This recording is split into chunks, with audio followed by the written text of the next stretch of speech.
Почитувани граѓани, почитуван министер Николовски, почитувани колеги министри, почитуван Николче Николовски, представник на Slow Food Македонија, почитувани амбасадори, почитувани присутни и особено почитувани производители на храна и пијалоци и почитувани представници на медиумите. Ми представува чест и задоволство да го отворам денешниот прв национален саем за храна и пијалаци, вкусија традицијата. Честити за организаторите Министерството за земјоделство, шумарство и водостопанство и Slow Food Македонија, кои за прв пат организираат саем од ваков обем со учество на 40 здруженија и над 200 изложувачи на храна и пијалаци. Ова е вистинската слика за тоа што значи оваа наша македонска земја. Богатство на вкусови, мириси, бои, богатство за сите сетила. Затоа и манифестации како оваа посветени на македонското земјоделство и гастрономија, кои имаат мојата и владината поддршка, се многу важни. Денес е сончево и тоа не есенски ден, затоа зашто ние сме најсончевата земја. И имаме таа среќа цели 280 дена во годината оваа земја да не грее со топло македонско сонце. Сонце под кое растат многу специфични, автохтони македонски сорти на грозија, од кое се прави најубавото македонско вино.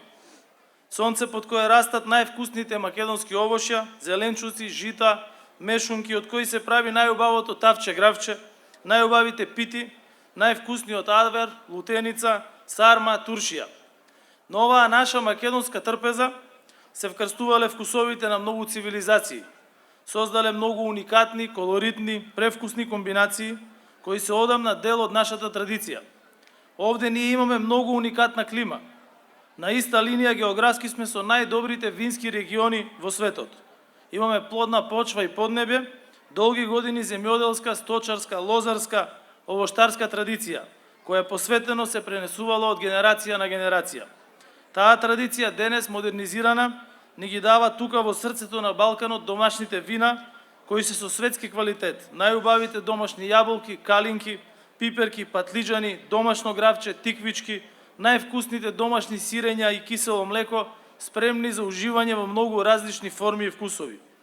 Сето ова кое денес го гледаме и кое ќе имаме можност да го вкусиме, сето ова ние имаме неверојатна можност да ни е секојдневие. И за тоа сме исклучително благодарни. Јас знам дека јас сум благодарен. Ова богатство го нема никаде на друго место во светот.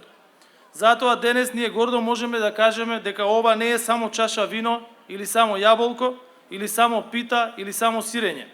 Ова пред нас е посветена работа на сите искусни производители, ова е љубов кон земјата, љубов кон работата, ова е вкусот на животот и вкусот на традицијата. Почитувани присутни, во ова време, невреме во кое живееме, веќе јасно согледавме, домашното производство на храна е приоритет. Затоа изминатиот период работевме напорно, за да се осигура дека ќе имаме доволно храна за сите, и дека домашното производство на храна е поголемо и стабилно. Да произведуваме доволно за дома, но и за извоз, за да ја зајакнеме економијата. Сето тоа подразбира и цела стратегија која опфаќа повеќе сегменти, од модел на субвенции, капитални инвестиции, советодавни услуги, европски фондови до вложување во човечки ресурси.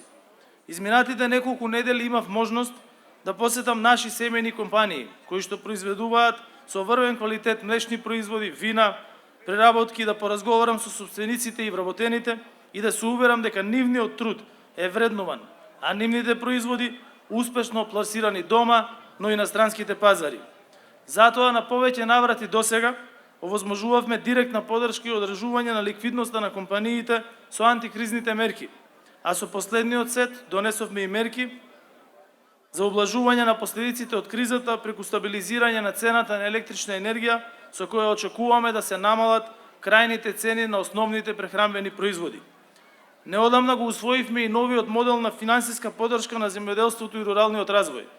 Досегашните анализи, но и оваа светска криза, покажаа дека е потребна итна промена на моделот на земјоделските субвенции, промена која што на краток, среден и на долг рок ќе даде ефекти, односно ќе значи поголемо производство на храна и намален увоз. Со овој нов модел земјоделците добиваат авансна исплата на субвенциите, која ќе ја добиваат во тековната година кога конкурирале за субвенција, односно тогаш кога им е најпотребно за да имаат одржливо земјоделско производство. Важно е да ги мотивираме земјоделците да произведат повеќе храна. Дополнителна поддршка добиваат оние земјоделци кои ќе се насочат кон производство на стратешки култури и за земјоделците кои од своето производство создаваат финален производ. Ова е само прва фаза од реализацијата на новиот систем за распределба на земјоделските субвенции, која што од оваа година веќе се применува во овоштарството. Имавме пилот проект кај производството на сончоглед, кој се покажа исклучително успешен, а веќе од следната година ќе бидат опфатени сите земјоделски гранки. Напоменувам дека овој нов модел не значи намалување на средствата наменети за земјоделците, туку нивна поефикасна распределба, побрза исплата, што крајно значи планско и одржливо производство, за бенефит да имаат и земјоделците и државата. Нашата цел е земјоделците да имаат помали трошоци и да ги мотивираме да произведат повеќе. Ги узголемивме и државните буџетски вложувања во овој важен сектор и се фокусиравме кон поддршката на стратешките земјоделски производи. За прв пат донесовме национален план за производство на храна, кој содржи конкретни мерки за поддршка на овој важен сектор во време на криза и планот веќе се реализира.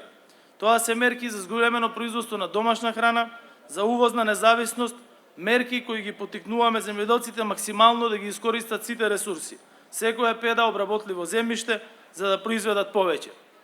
И тоа веќе дава резултат. Ние имаме зголемени површини за производство на пченица од 15.000 хектари.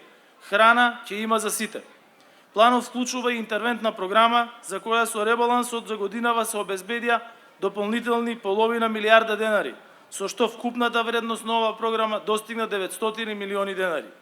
Паралелно обезбедена е фиксна директна финансиска поддршка за сите земјоделци и за сите култури по обработлива површина, а преку дополнителните мерки ги помагаме стратешки важните култури и производи. За сите земјоделци обезбедивме поддршка од 50% за покривање на трошоците за набавка на зелена нафта, за да имаат поекономично производство.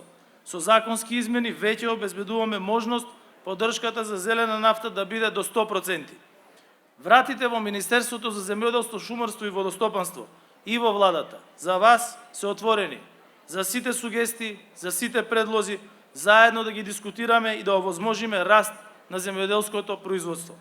Верувам дека денешниот саем ќе прерасне во традиција и ќе биде наше национално обежище, бидејќи нашата храна и нашето вино се нашето најголемо богатство. По нив сме познати секаде во светот. Јас не би сакал да должам повеќе, ве поканувам заедно да уживаме во денешниот ден на прекрасни вкусови, направени со многу труд и со многу љубов, и да ги поддржиме и да купуваме од нашите врвни домашни производители. И посакувам оваа манифестација, овој саем да прерасне во традиција. Ви благодарам.